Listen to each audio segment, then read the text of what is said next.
Yeah, so we are basically hosting this space just a day after ITU hosted, the World Telecommunications Day.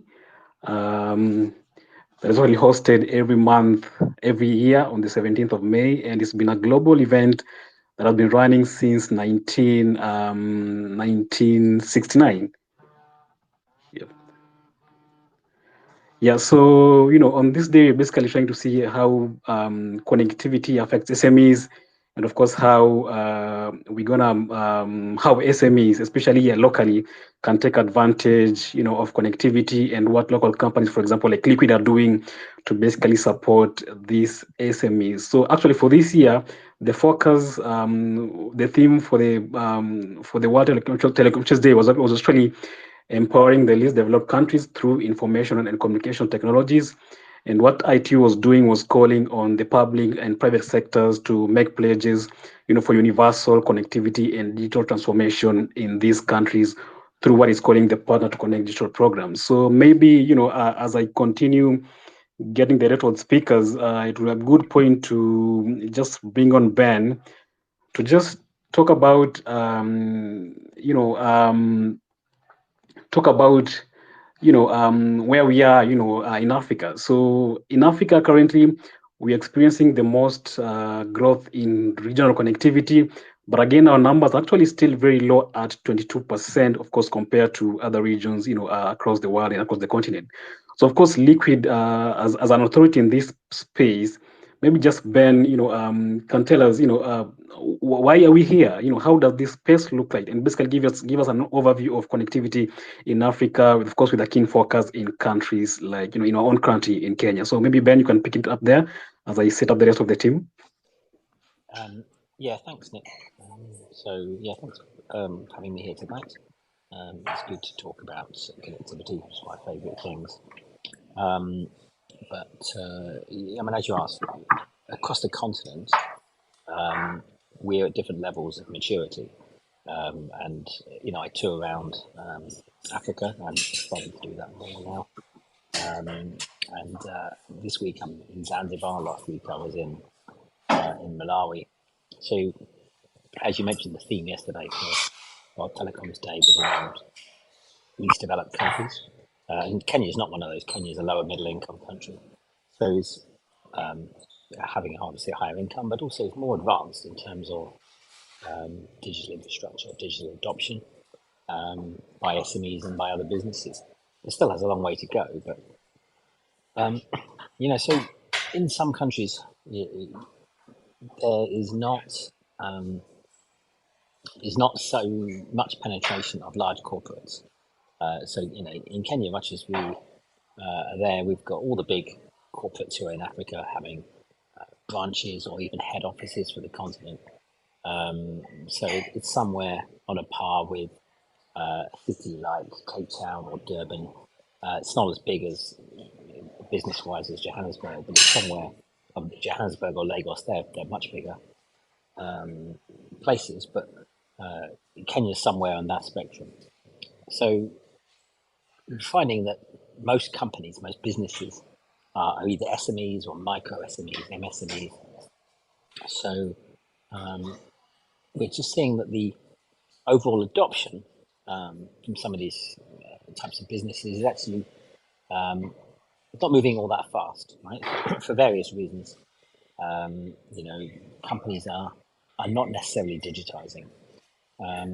Kenya is a place where the large corporates have had connectivity for a number of years now, at least 10 years. They've had fiber to the main building, main offices.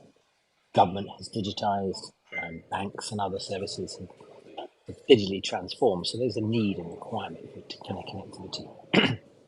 But it's not so, SMEs are starting catching up, but let's say in countries which are less developed, um, SMEs are just not necessarily getting onto the digital transformation wagon. So I think there's a conversation going on across the whole continent. And it's about digital economy. I guess it's about actually accelerating the digital economy.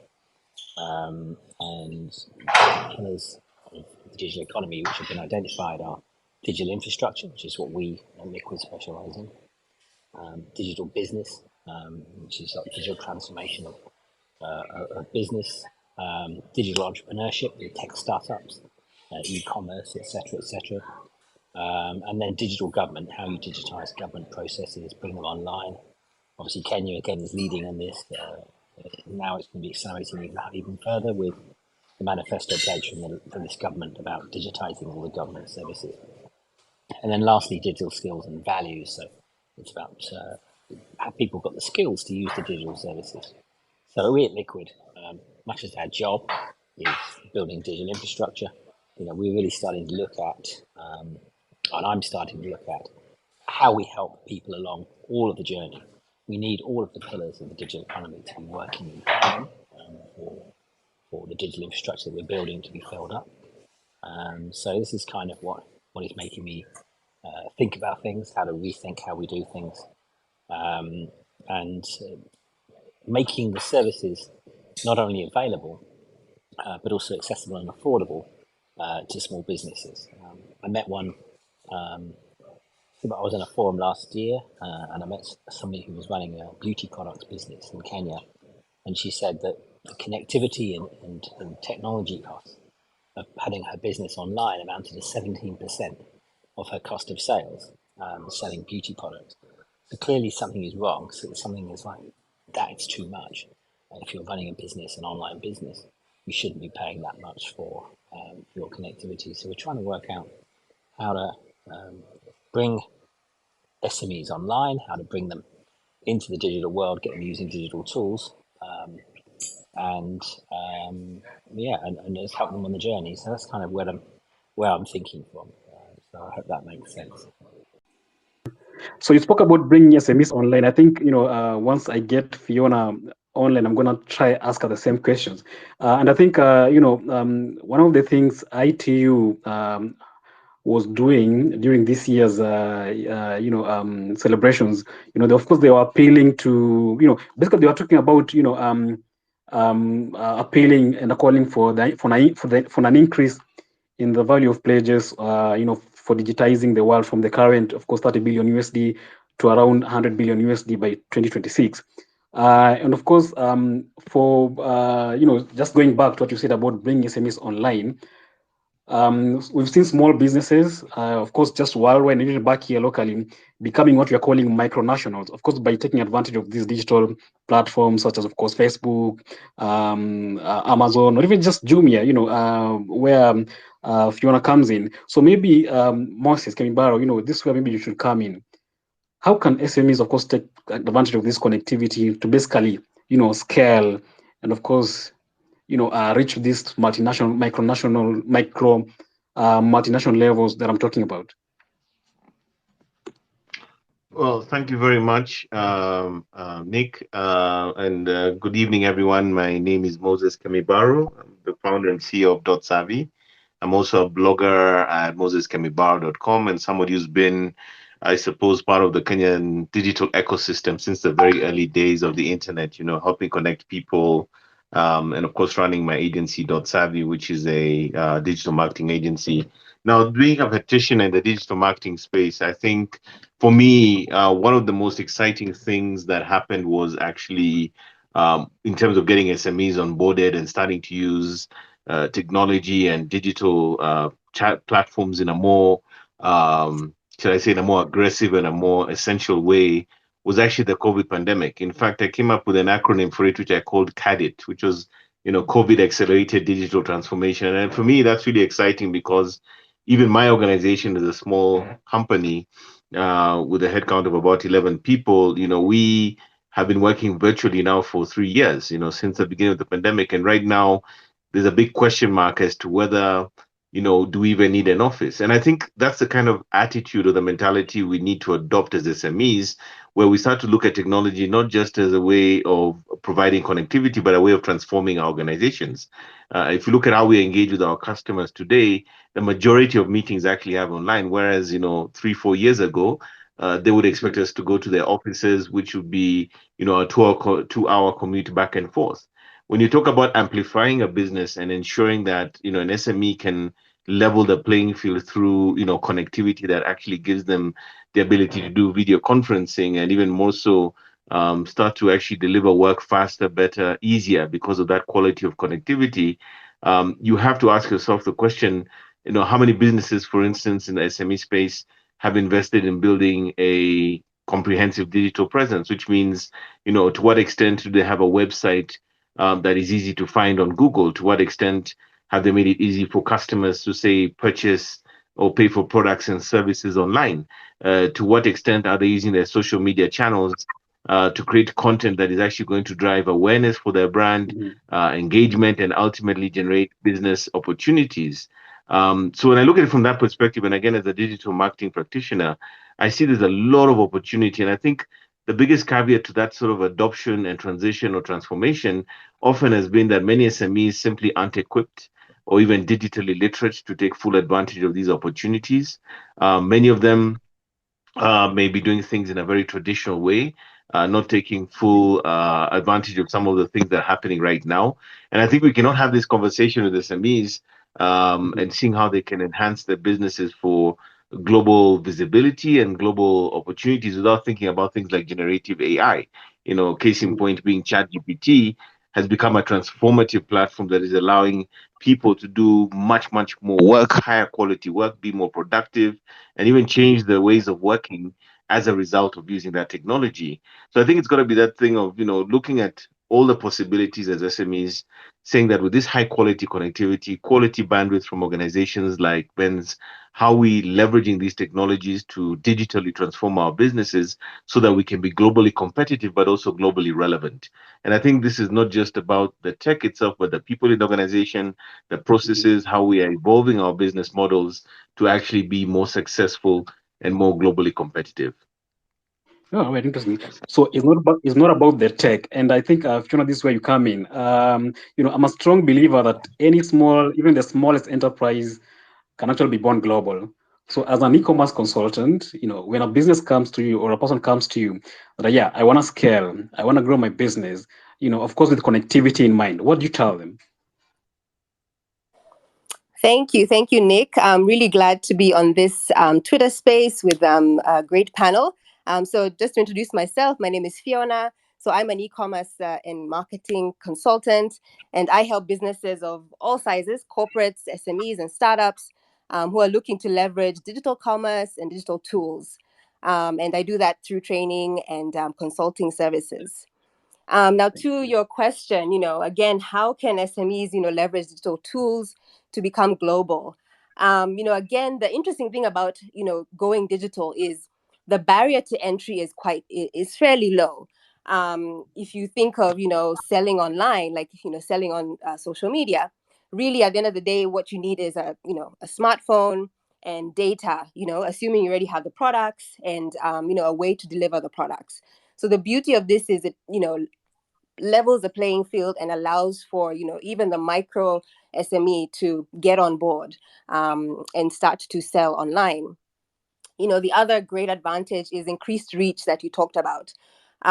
You businesses no longer need to, be restricted to just their physical location. If they have a shop in town, they don't need to be, physically restricted to just the people who know them or the foot traffic and so on.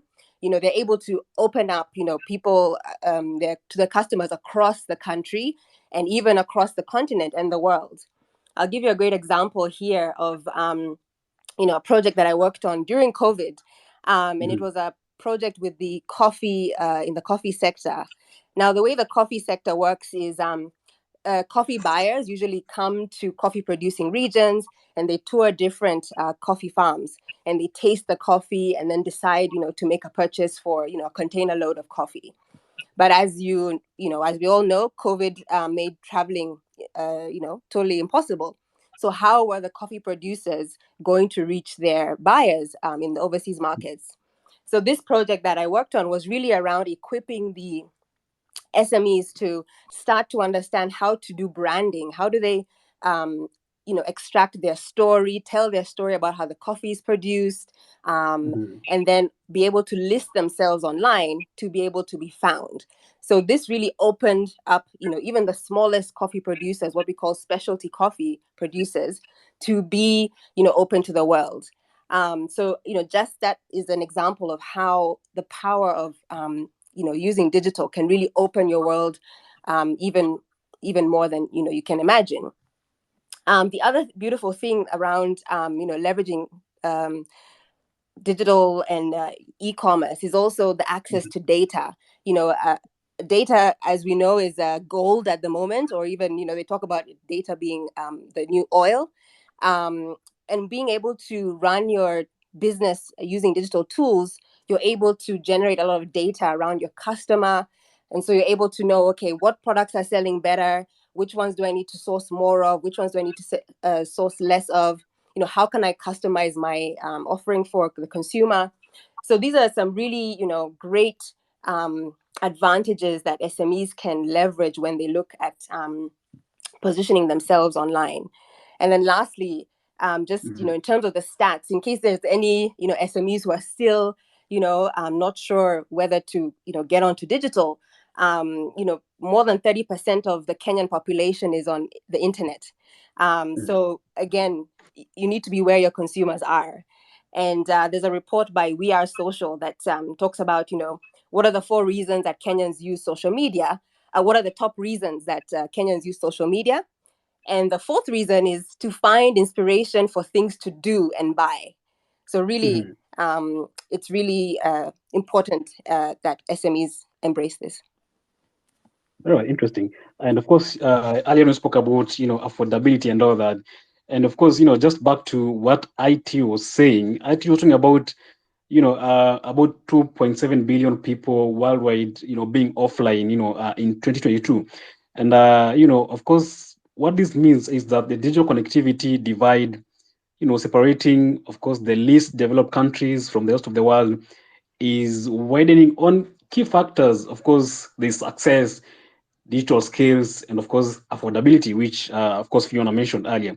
And maybe Ben, just to come back to you, as Liquid, and of course as an authority, especially in this space of connectivity, what are you doing to actually close this gap and ensuring that, of course, we are getting so many SMEs back online. We have so many SMEs actually being able to access, internet and basically all those, all those things.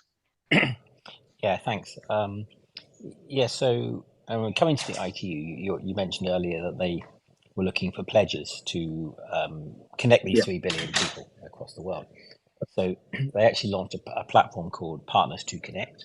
And on this, Liquid we've been very active in this and actually made three meaningful pledges. There's one we have a smaller contribution in, but those being around, we want to connect many schools. We've made a pledge that as a group we'll be collecting 150,000 schools across the continent. But the one that's more pertinent to SMEs is around startup hubs. So we have been putting affordable connectivity into incubation centres, startup hubs, places that are helping small business SMEs and particularly tech startups, that high growth startups. So it's around how many of those we're going to connect. We've connected about 60 to our internet across the continent, but our aim is to connect at least 300. I think there are 650 incubation hubs according to AfriLab. So that is something we are very much active on.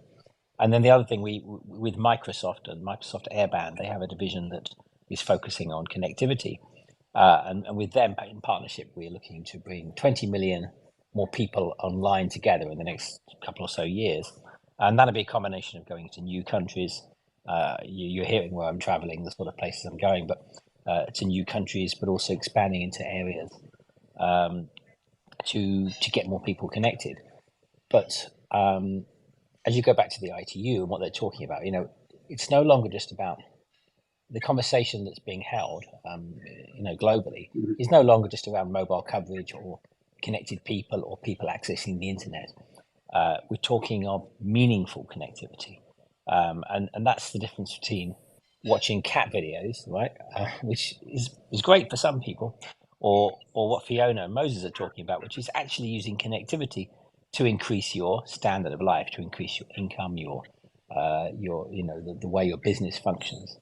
So I think the work that these guys are doing is very important. So we see, organizations like those that Moses and Fiona are running, we see those as great partners in the digital economy because they are helping businesses to get online. I also want to throw at you, because Moses made a new word up, I'll also share with you a word I made up, which is, as Fiona alluded, people are using platforms like Instagram and different free platforms. They may not be using for the purpose they were intended for. They may have just been intended just for sharing your pictures with your friends. But people in Kenya are using this as their window for their business because they're free. They're not paying for these tools. Often they're included in free bundles. They use things like that, and then they go on WhatsApp to start communicating with your customers, growing groups and communicating and taking orders with their customers. They're then using mobile money to take payment. Mobile money is absolutely key to this digital economy for SMEs. And then they're using this network of delivery riders, the Boda riders who will deliver the goods to fulfill the orders, take the orders to their customers. And I'm calling that K-e-commerce. It's not e-commerce, it's Kenyan commerce. So K-e-commerce is my new word that I'm trying to evangelize across the country. Thanks. Interesting. Moses and I are both in digital in the space, and I think whenever we interview and talk to startups and all that, there's always the question that comes up. Like, yeah, of course, there's this. So how do I take advantage of connectivity, for example? Of course, I've been talked about access and all that. So maybe being in this space, Moses, what do these startups tell you? Like what kind of investments do we need to actually invest in to ensure we get to the right people? Well, that's a fairly broad question, and I think, of course, I think there's a very important phrase that Ben has mentioned, and they call it meaningful connectivity, right? So it's not about just consuming content; it's being able to create content and create content that actually moves the needle. And I've been involved in a lot of training. One of the things I do, in addition to running an agency, is actually a lot of digital training through organizations, in-house, universities, and so forth. And I think the thing I keep seeing and encountering when it comes to SMEs or even startups that are trying to get the most out of digital platforms is actually almost that element of digital literacy, the ability to know how to use these platforms to get the most out of them. And more importantly, not for fun and games, but rather to figure out, okay, if it's going to be a social media strategy, what do I need to do that? And then which tools do I need? Do I use something like Canva for creative? Can I use ChatGPT for creating my content calendars and other pieces of content that are going to help keep my website alive and active? If it's TikTok, what sort of skill sets do you need to acquire to utilize a platform that's already incredibly popular in this country and also gives you incredible organic reach without you having to pay for any ads? Similarly, when I look at clients or people I've trained and I really evangelize it, I know that Ben and I are very big on LinkedIn.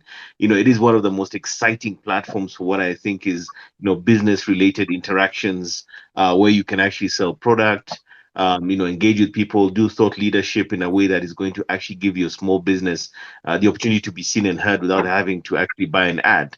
When it comes to advertising, I always advocate for platforms like Facebook ads, which are incredibly affordable, where somebody can spend a few hundred shillings a day, and if they know what they're doing, they can still get significant return on investment in terms of generating new business, especially the sort of micro SMEs or the home-based businesses where somebody's maybe importing some products.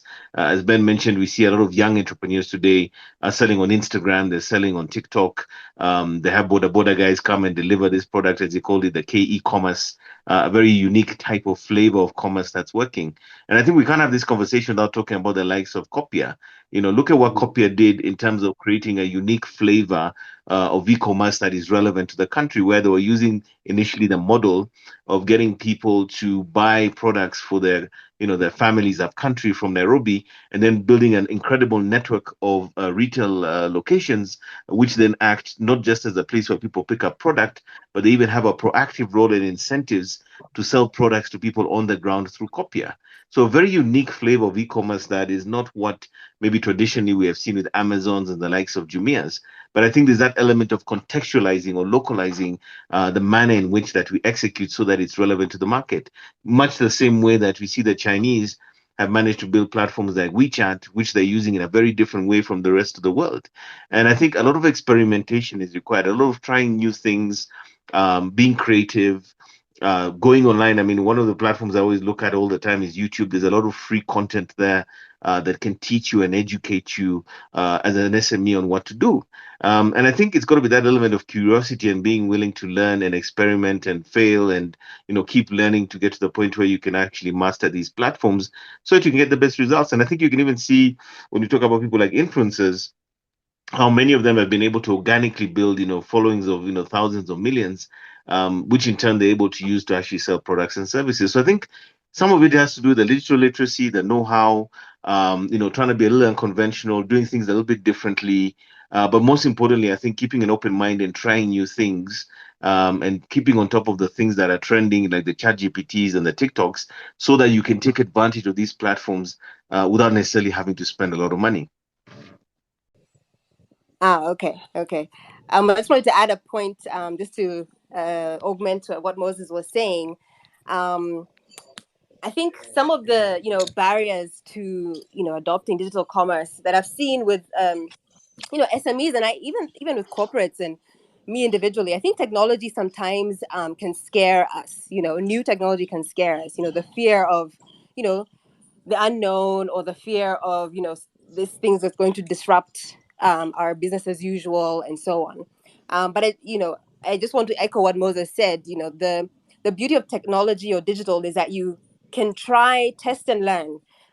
You don't need to take on a very huge chunk of a project to implement. It's all about if, let's say, you have a shop in a physical shop on Moy Avenue. You've never thought of getting onto Instagram. The first step is just open an account, put in the details of where you're located, the products that you sell. Keep it very, very simple with the information that you have.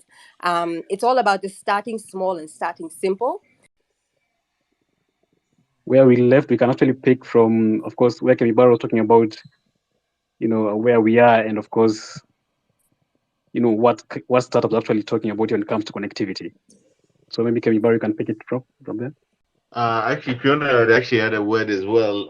But yeah, I think ultimately, what I was trying to say for everyone who's in the room and those who are still joining is there's this opportunity really to look at connectivity as an enabler of so many more things that, it's not just about consuming content, it's about how you use that connectivity to transform your SME, whether it's, building a website that has e-commerce capabilities that allows you to sell, through various platforms. It's also about the idea that you can create content for platforms like TikTok and LinkedIn, which have incredible organic reach, and it doesn't require you to invest in advertising. It's also about closing that digital literacy gap, specifically to become more of a practitioner in how to use these platforms effectively. And again, I did mention that platforms like YouTube are remarkable in the amount of educational content you can actually find there. And I think Fiona also mirrored some points there in the sense that she said, we need to think about how we are able to experiment and exploit these platforms, be willing to learn, be willing to make mistakes so that we can actually become proficient at allowing us to then build our SMEs across all these digital platforms. Those who become most proficient or competent in terms of using the TikToks, the LinkedIns, building a website that actually can be found on Google and acquiring the skill sets that actually then allow them to level the playing field, not just in Kenya, but globally, and really make them globally competitive in essentially what has become a digital first world. So those are kind of my points in a nutshell. The sort of things that I saw as being sort of critical to enabling these SMEs to become successful in the long term. I also wanted to jump in and add, just reiterate what I was saying earlier, which was around the fear of adopting new technology. Of course, as SMEs, we're time poor. A lot of small businesses are either run by a one-woman or one-man show or a very lean team. So sometimes it can feel overwhelming to, adopt a new technology or be fearful as to, will it have the desired results or and so on. So I was, giving an example of, you just need to take bite-sized steps towards getting digital. So, for example, you have a brick and mortar store in town, and you are not listed online. One small step that you can take is open up an Instagram page, and use the information that you have. List the products that you have in the store. You already have the products there. You know what the pricing is. You know how to describe them. You probably even have the photos because you're sending them on WhatsApp already.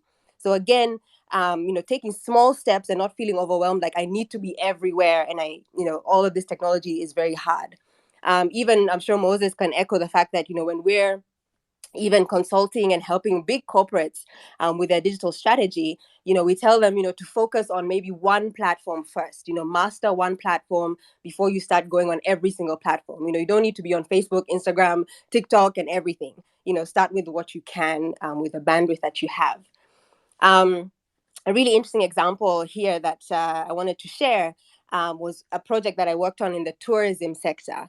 Again, during COVID, no one was traveling, and there were two groups of people, two SMEs that I was working with. So one of them, during COVID, decided, no traveling is happening, so therefore they decided to stop doing any social media posts, and they basically put a photo of someone on the couch and they said, "See you when the world opens."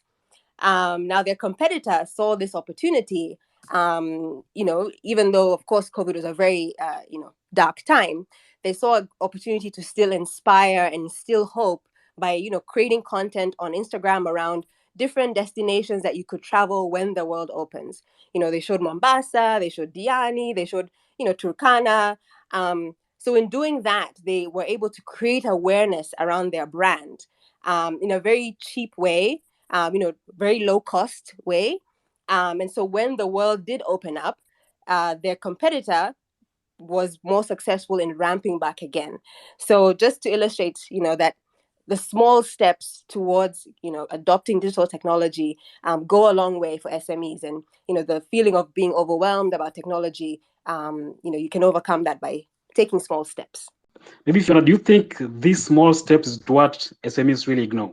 I think so. I think it can feel overwhelming, like you need to be everywhere or you need to know everything. You need to know how to do a content calendar. You need to know how to do, YouTube videos and TikTok, all of that. I think it's just that feeling of I'm so behind, there's so much to understand, and then just deciding to retreat back to doing the same old thing.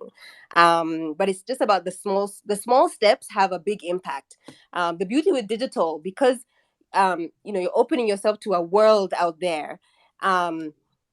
It's about the small steps. Even with your digital media, as Moses mentioned, you can do a small paid ad, put a few Kenya shillings on the ad, but you're reaching a very big audience, versus doing, a print ad in a magazine or printing flyers. You probably will use a lot of money to print the flyers, and you won't be able to actually track who got the flyers, did they purchase in the end. Whereas, on Facebook, you've put a little bit of money, you can see, my reach for the ad has gone to Nyeri, Mombasa, Eldoret. I'm starting to get some interest, or leads or calls from these areas.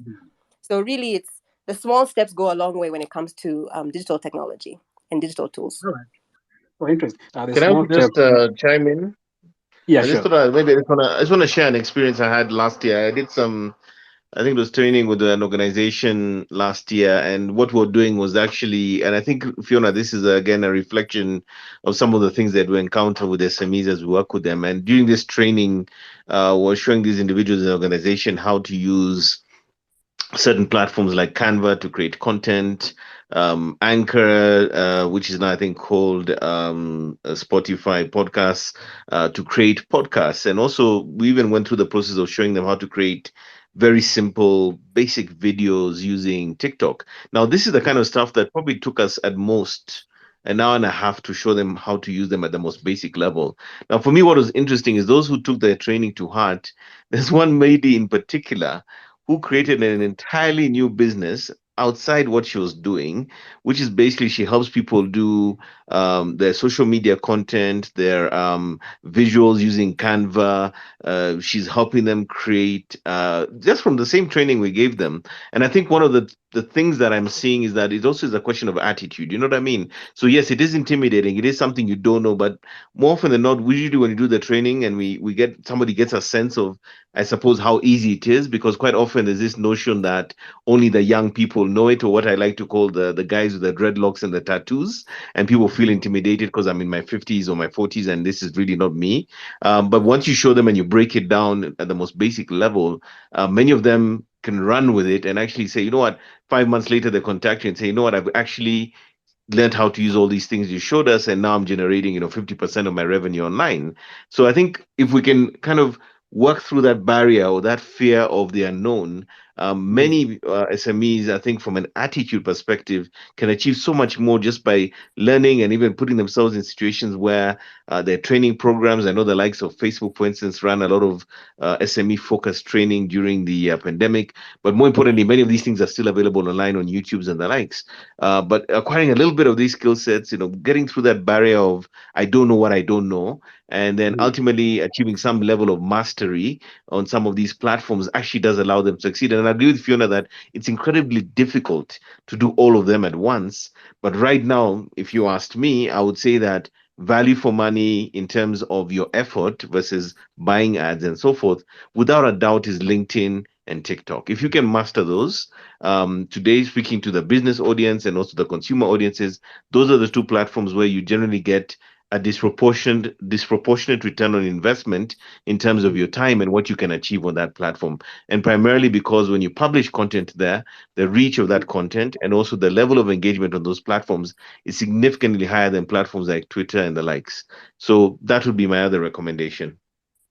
All right, interesting. And I think one of the questions that has been, of course, going around, and even as we talk about these SMEs, going digital, these SMEs, using connectivity to actually go big and reach more audiences. There's always the question of course, policies, and maybe Ben, from where you are sitting, yeah. What kind of policies do we need in place to actually support these SMEs, these startups, basically adopt digital technologies, especially from the government, support from the private sector as well? Maybe you can talk about that. Yeah, look, it's going to be private sector that drives digital business. Okay, but the best thing that government can do is actually. Are you there, Ben?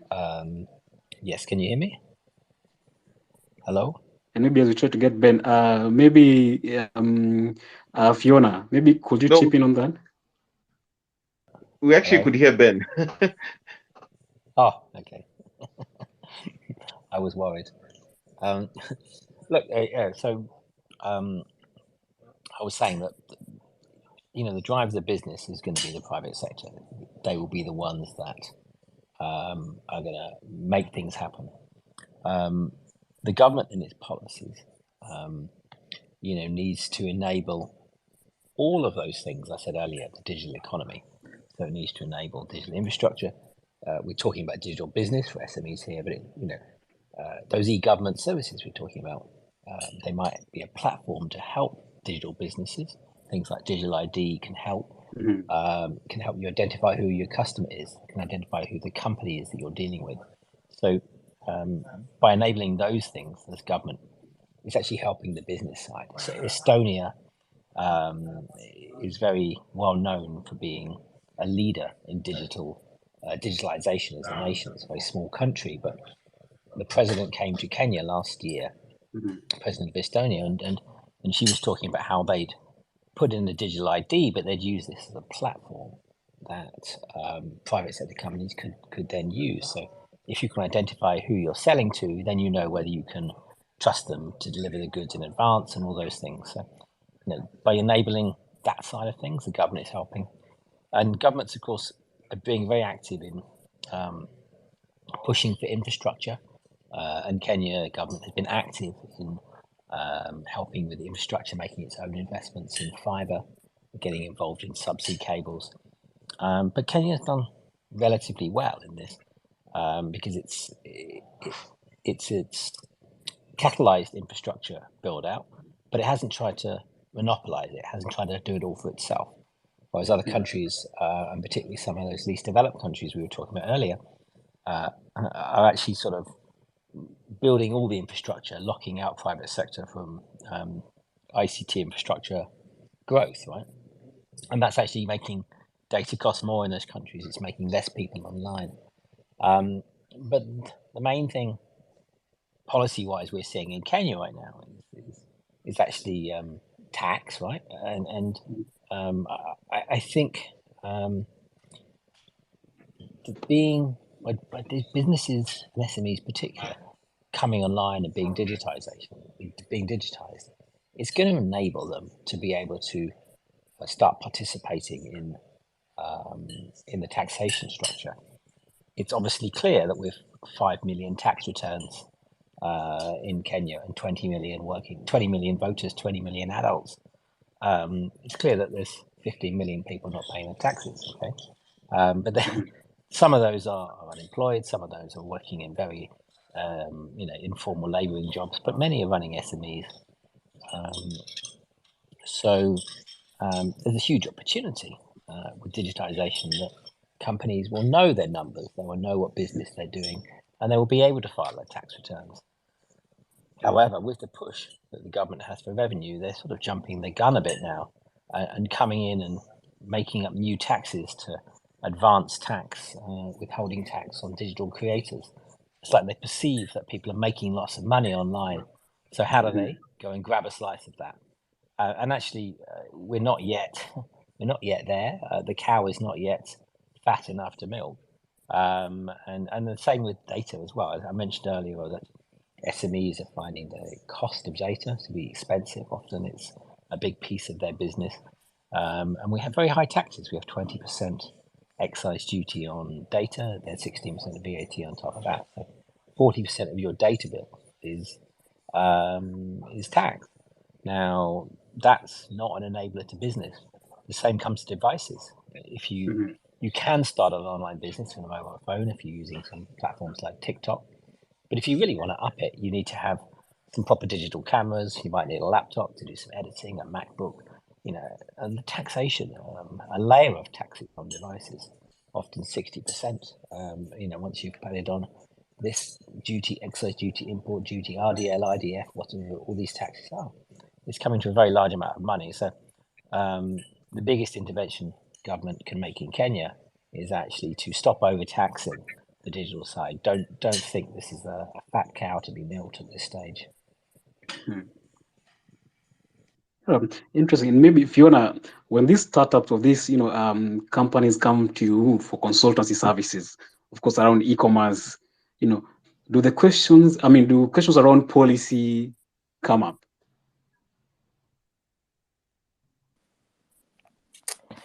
Good question. I think they don't come up as often as I guess they should. But I think that is also, a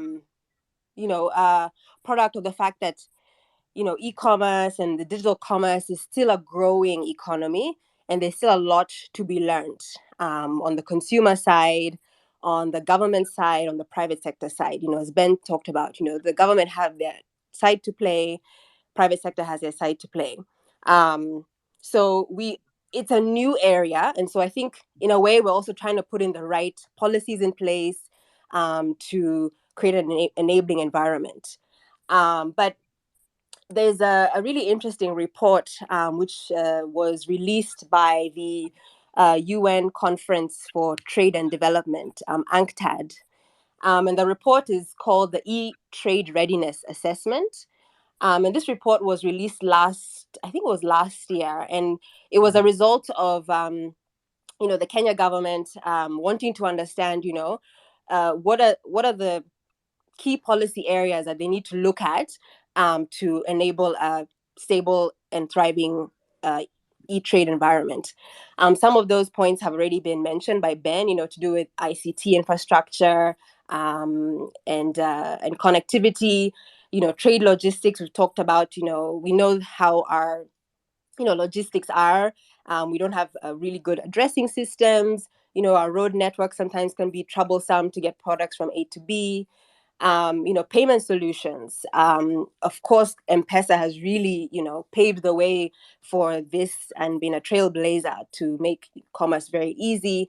And there's so many other different players who are making this easy as well for SMEs to accept payments, likes of PesaPal, DPO, and so on. But there's also, legal and regulatory frameworks, some of which are meant to also protect the consumer. I'm sure some of you are already aware about the Data Privacy Act that was passed in 2019. It's still a very new policy, but as we talked about earlier, as you're transacting on e-commerce and adopting digital commerce, a lot of data is being generated. You're being tracked on, your web data, your browsing data. SMEs have your, your phone number, your transaction data. So we really need to understand how to protect that data so that it doesn't get into the wrong hands.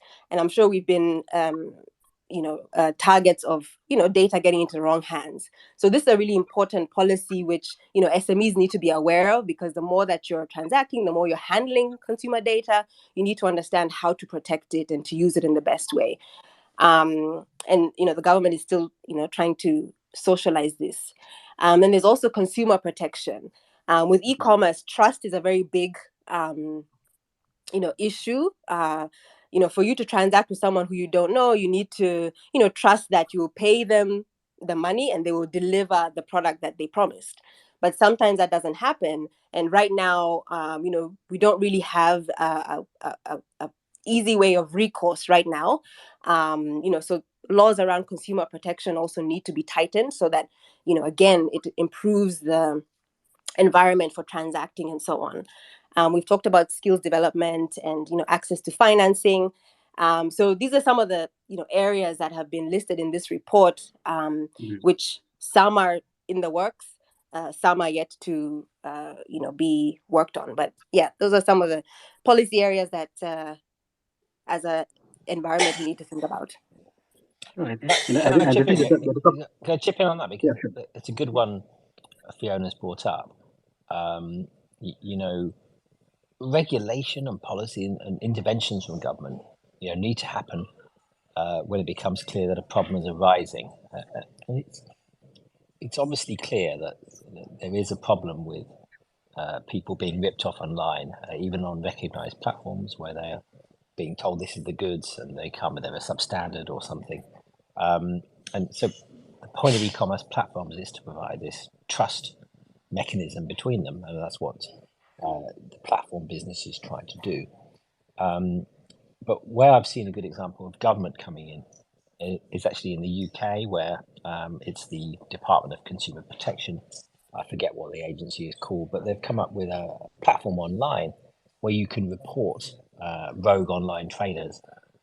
So if somebody rips you off online, you go on this platform, and it's not even like giving someone 1 star on the Amazon webpage. It's actually like reporting this person is a scammer, is a criminal. Now, okay, it could be abused. People could use it to wipe out their competition, but I think it's a very good government example of a government initiative that's dealing with this issue of consumer protection that Fiona just brought up. Oh, interesting. I think Fiona spoke extensively about the data protection and all that.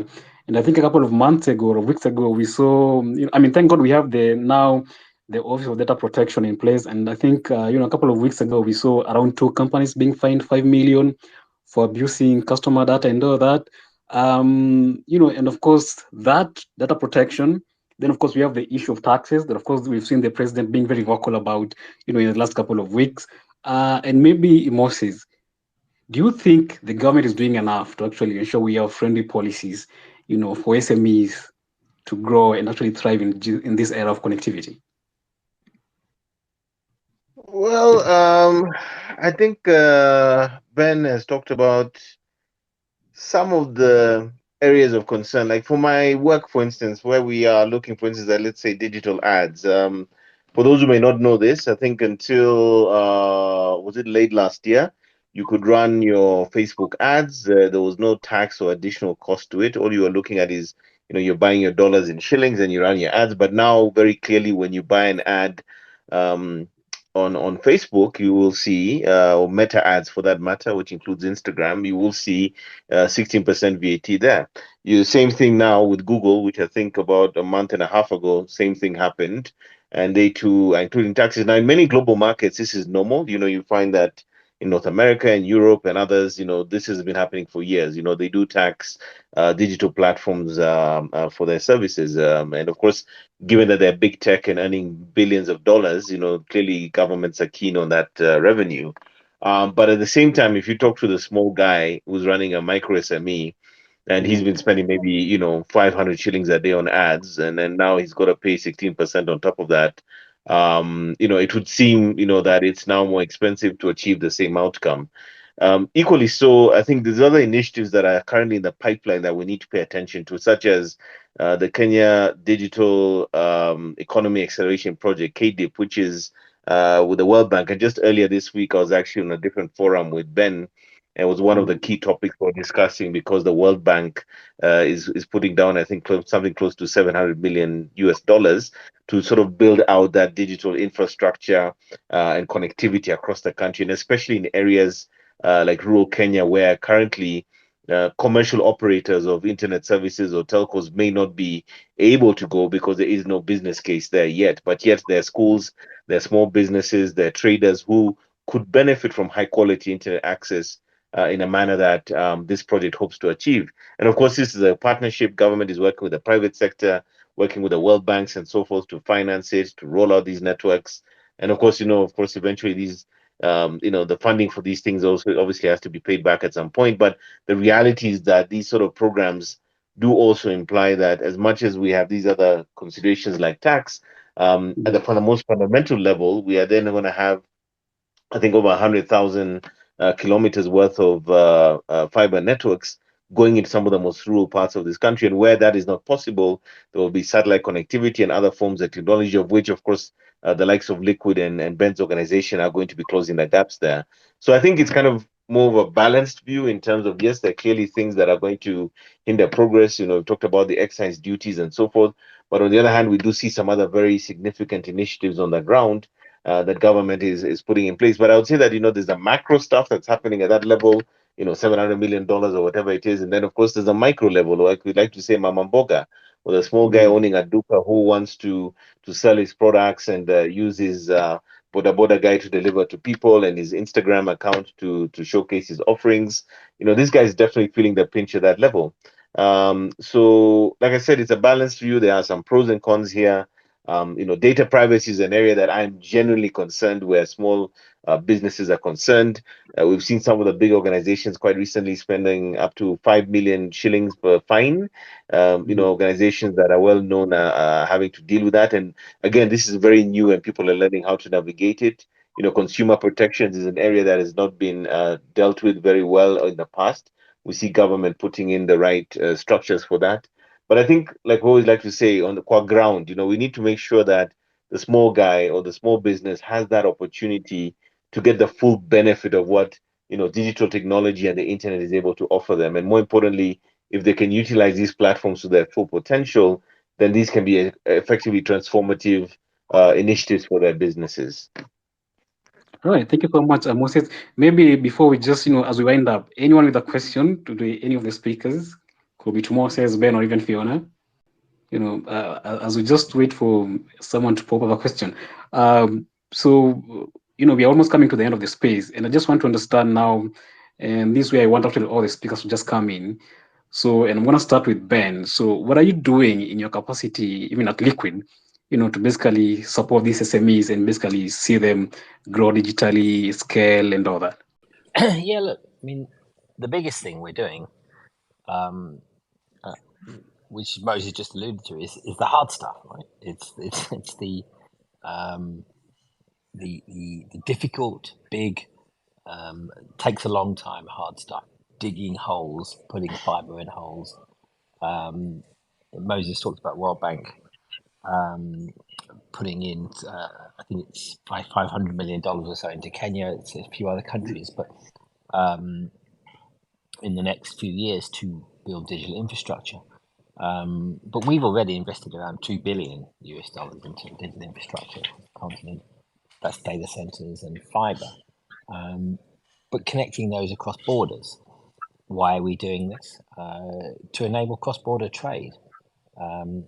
When we announced that we built a fiber from Cape Town to Cairo, this was quite symbolic because it had been the ambition of some early settlers to Africa to build a railway line from Cape Town to Cairo to enable trade.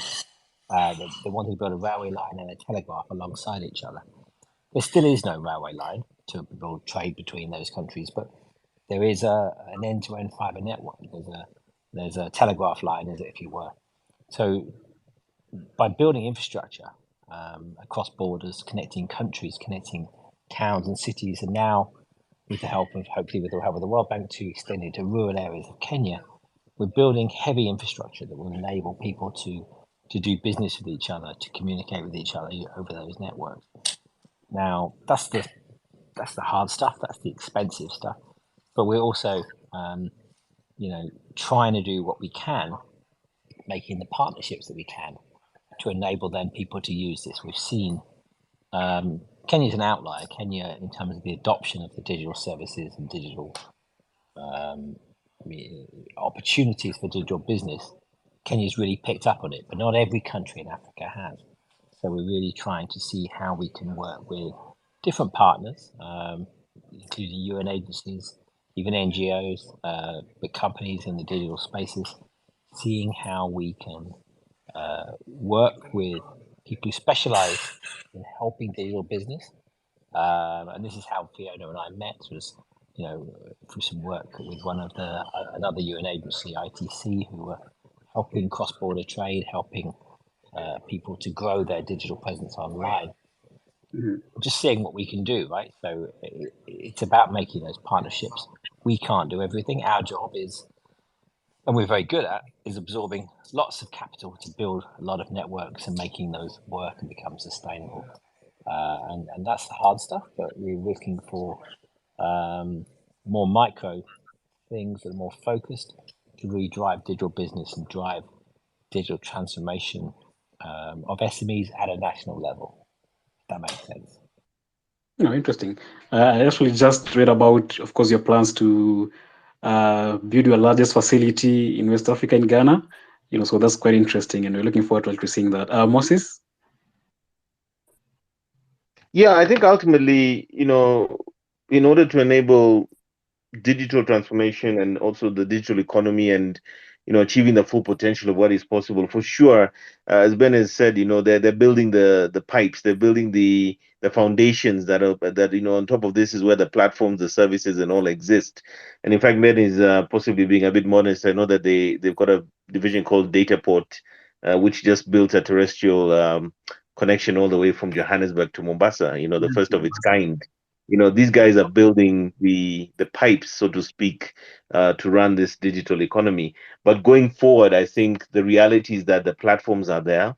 SMEs, the cost of participation, apart from bandwidth, is actually in many instances free. The gap is the knowledge on how to use and gain mastery on how to use the platforms to thereby create brand awareness, generate sales online, and all the different things that would allow their businesses to thrive, and also take advantage of some of these new initiatives and trade corridors that are opening up with some of these new initiatives like AfCFTA. So for me, I think the door is open in terms of the potential, the opportunity. Connectivity is a key enabler. But more importantly, what you do with that connectivity is what really changes everything. And I think for every SME out there, then the call to action is basically figuring out how to get this stuff to work well, and more importantly, gaining proficiency in how to use these platforms so that even at their level, whether it's a single person organization or 3, 4, 5 people, you can compete globally for customers for your offerings. All right, thank you so much, Moses. Fiona, then I'm going to have one question from Jim Karani. All right. Oh, you wanted me to go before the question? No, the question will come after, so you can just go on. Okay. So to your question, in terms of, what are we each doing in our different capacities to build and support SMEs? It's really interesting just to hear, the different areas in which, Moses and Ben are playing. So it really gives you a sense of, this digital commerce is, it's a ecosystem which requires a lot of building blocks to work. Ben with the hard stuff, as he said, and the expensive stuff. Moses with the strategy and the training and so on. And so on my side, in terms of how I'm supporting SMEs, is also through training and educating and building up the knowledge and the skills that we talked about. Because I think that's one of the biggest barriers for SMEs is just knowing where to start, knowing where to find the information, and then having a plan of, what do I do first? What do I do next? Break this thing down into simple, digestible processes. So on my side, as a consultant, I provide training on these areas for SMEs. And also I create content around these topics as well. So, I'll just do a little plug here. You can follow me on LinkedIn, and I really enjoy taking, complex concepts and then making them easy to understand and implement. So for me, really, that's how I'm supporting the SMEs. And again, as I shared earlier, the SMEs drive the economy. They account for 70% of employment and 30% of the GDP. But if they keep being left behind because of the barriers that we've talked about, our economies are not going to grow. So it's an area that we're all really passionate about, and that's why we're here to have this conversation as well. All right, thank you so much, Fiona. Jim has a question around policies, and actually I've worked with Jim before. So,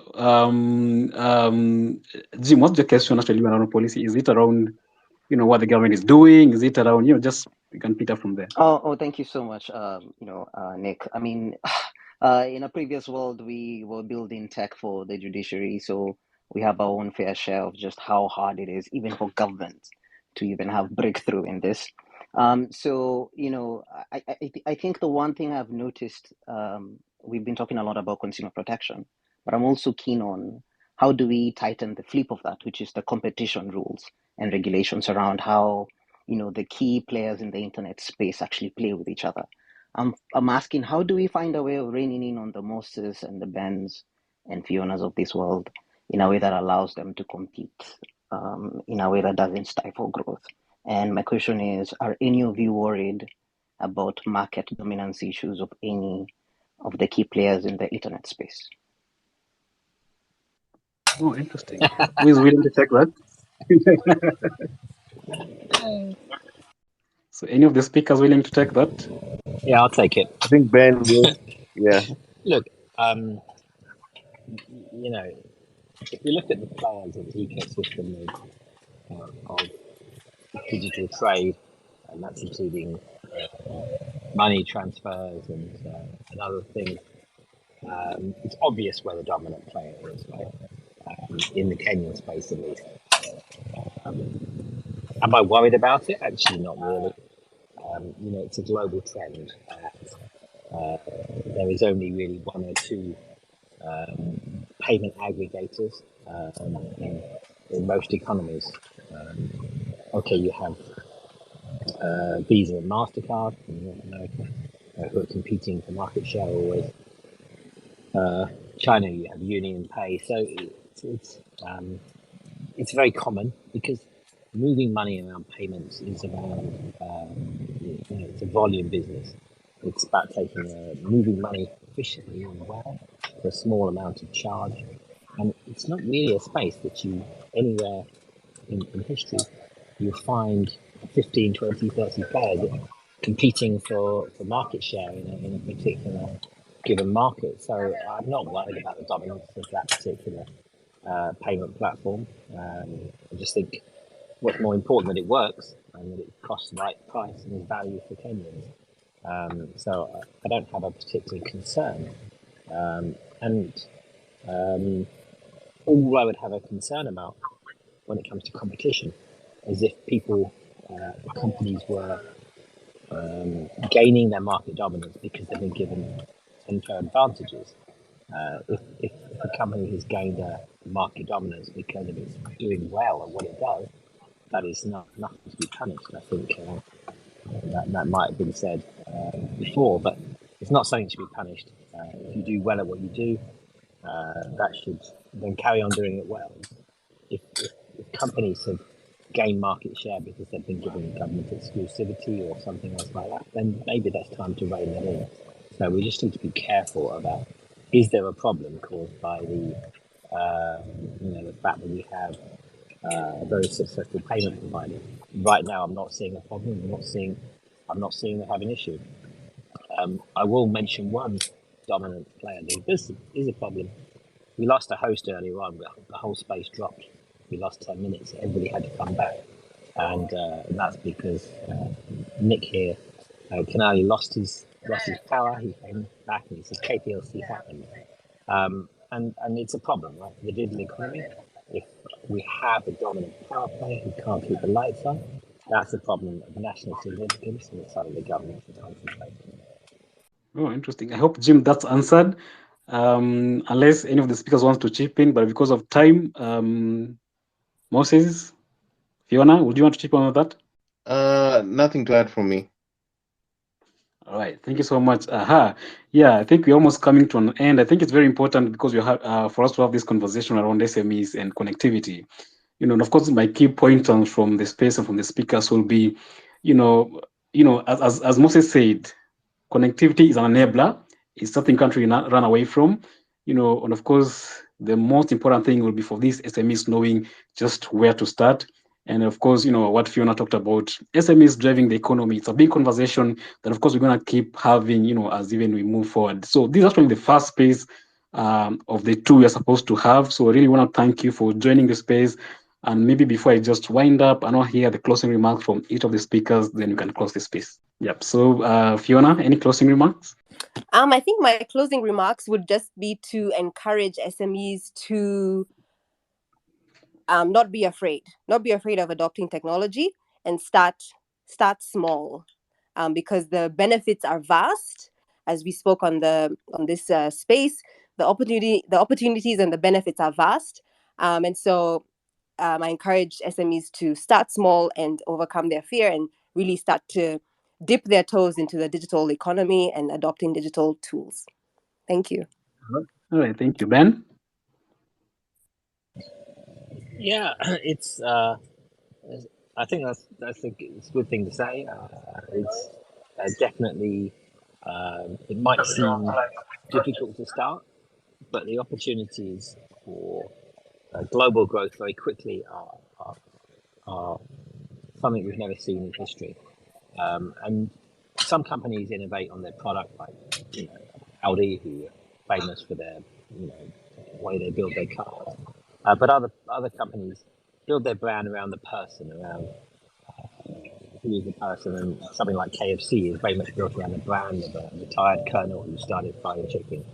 It took Colonel Sanders the last 30 years of his life to become a global brand, but people can achieve this much faster in their 30s, using digital platforms. So, Fiona's saying try it, but the opportunities, if you try it and you succeed at it, really are very big indeed. So, all right, thank you, Moses. I think for me, maybe my closing remarks would be what gets me very excited, and this is somebody who has been in the digital space in Kenya since the very beginning, is what happened in the last 3 years for me has been the most exciting part of this digital economy stroke transformation, because if you can think about it for a second, even the courts in Kenya went online. The fact that the very same clients that would insist on meeting us in person now only want to meet digitally. The fact that people have finally understood the value of going online, for consuming content like Netflix or creating content on platforms like YouTube and finding an audience that is there locally, even here in Kenya, in the tens of thousands to consume their content. So the barriers are incredibly low. Consumer behavior has been irrevocably transformed. We now have a digital first global consumer, not just in Kenya, but globally. But most importantly, the fact that for the average SME that doesn't have massive financial resources, you have this opportunity to leverage this thing called the internet through high quality internet access and speeds to essentially be globally competitive and compatible with that consumer. And I think for me, if nothing else, the SME should see this as the biggest enabler for them, in the sense that they can be whatever they want to be, they can build whatever they want to build, because the options that we have today were not even there 5 years ago. So this is an exciting time in terms of opportunities, and being able to take full advantage of that potential is something that every SME needs to do. All right, thank you so much, Moses. And I think we all agree that, as all the speakers just said, the opportunity is actually vast. They're very massive. And the thing is just how do we need to ensure that, these SMEs, these startups, these local tech companies will take advantage of these, opportunities to actually, go global. Remember, as I said earlier, I'm a strong believer that even the smallest SME, the smallest startup can be born global. Yeah, and of course, so we need to ensure how do we really make sure these startups, these companies from Kenya are even able to take advantage of things like, for example, the just Africa Continental Free Trade Area, which is actually is very big, right now. Yep. So really thank you for joining the space. And I'm sorry for the earlier hiccup because, yeah, Kenya Power as usual. But I'm glad InCrossRegions could join back. And I'm hoping to see you on the next space that we're going to be, hosting later on, on a different topic, but basically just around the same thing and connectivity. Yeah, thank you so much. And yeah, good night.